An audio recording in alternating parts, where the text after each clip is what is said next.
Rwanda bwe bayinza okusanga singa babeera bagenze mu lutalo kye tutayagalira ddala bagendemu.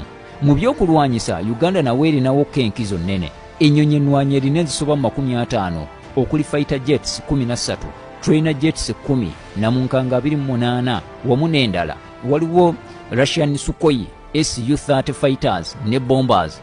Nnyonyi nkola ya mu Russia za bulabe nnyo. Ezo Uganda erina 8. Ey'emu bweti esobola okukolera ky'oyagala mu lutalo. Omulabewo n'omuleka ng'akunyenyeza mutwe.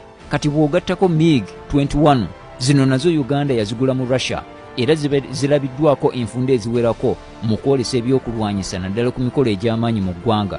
Bwe zirumba obwengula zikukolera ky'oyagala kyonna. Kati bw'ogattako namunkanga ekika kino ezo zimanyiddwa nga attack helicopter zikozesebwa mu kulumba wamu n'okusaanyaawo enfo z'omulabe mu lutalo. Awo bw'oleeta ne tanka ez'amaanyi ezisoba mu 200 Uganda z'erina, awo osobola okulaba amaanyi ga Uganda we gayimiridde.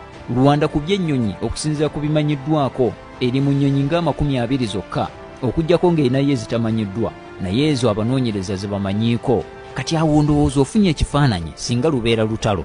Baani abayinza okuvaayo nga bafeesa, ate baani abayinza okuvaayo nga balina akasiko ku matama? Bino byonna tubituuseeko okukulaga ekiyinza okubaawo singa ebyali ekisangane bimala ne bibalukawo wakati w'amawanga gano gombi.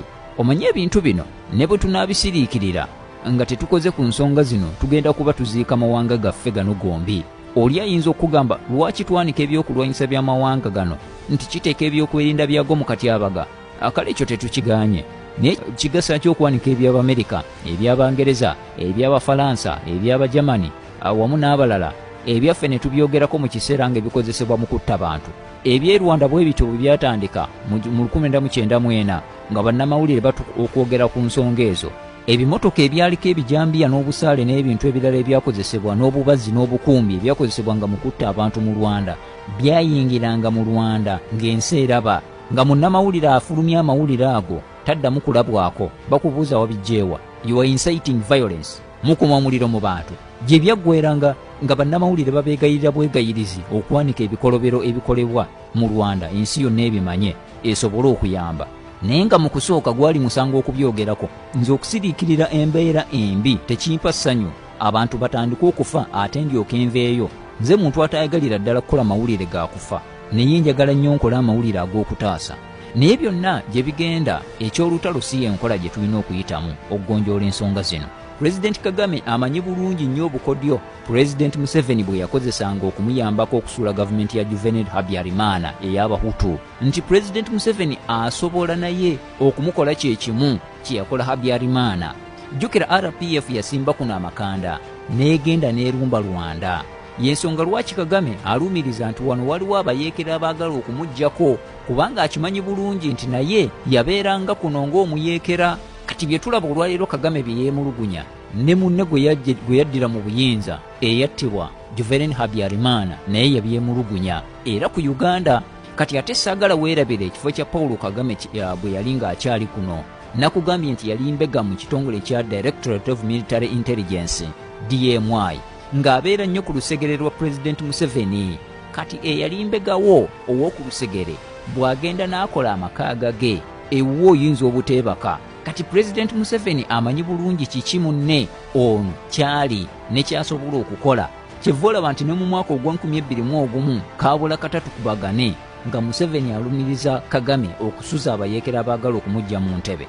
Gw'olowooza lwaki abamu ku baali bakulira poliisi ya Uganda okwali ne General Kale Kayihura yali Ssaabaduumizi baakwatibwa ne baggalirwa ku nsonga z'Abanyarwanda? Kayihura ogumu ku misango egyamusomerwa kwali kukwata bannansi ba Rwanda n'abazzaayo olw'empaka.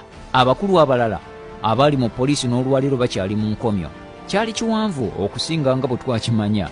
Kindaba Rwanda ne Uganda buli omu alina okudda ewuwe mu kisenge atuule akube mu tooki alabe biki byafiirwa. Kati njagala nkuwa ekyokulabirako eri Uganda nti bw'otunuulira Uganda efuna obukadde bwa $250 buli mwaka okuva mu byamaguzi byetunda mu ggwanga erya Rwanda oba ziyite exports.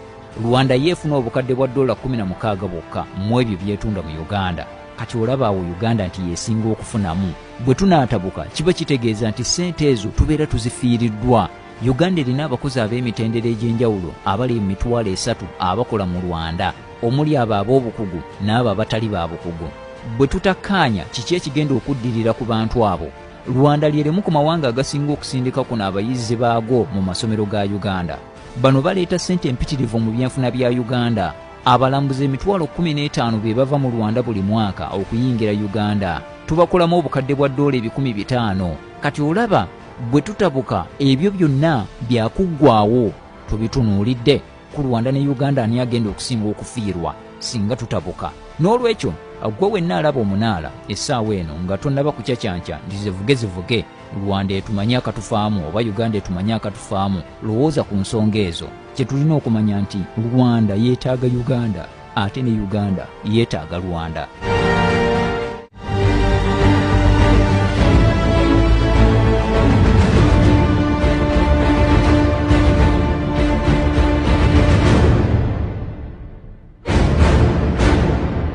Ebisigaddeyo bingi ku mawanga gano ebyafaayo naddala walinga bwe nkugambye nti ensonga z'ekittabantu nazo nnene nnyo sisobola kubanga nzimalayo kujjako nga nziwadde lunaku lwazo omanye kyava ku kino ebirala ebiringa ebyo.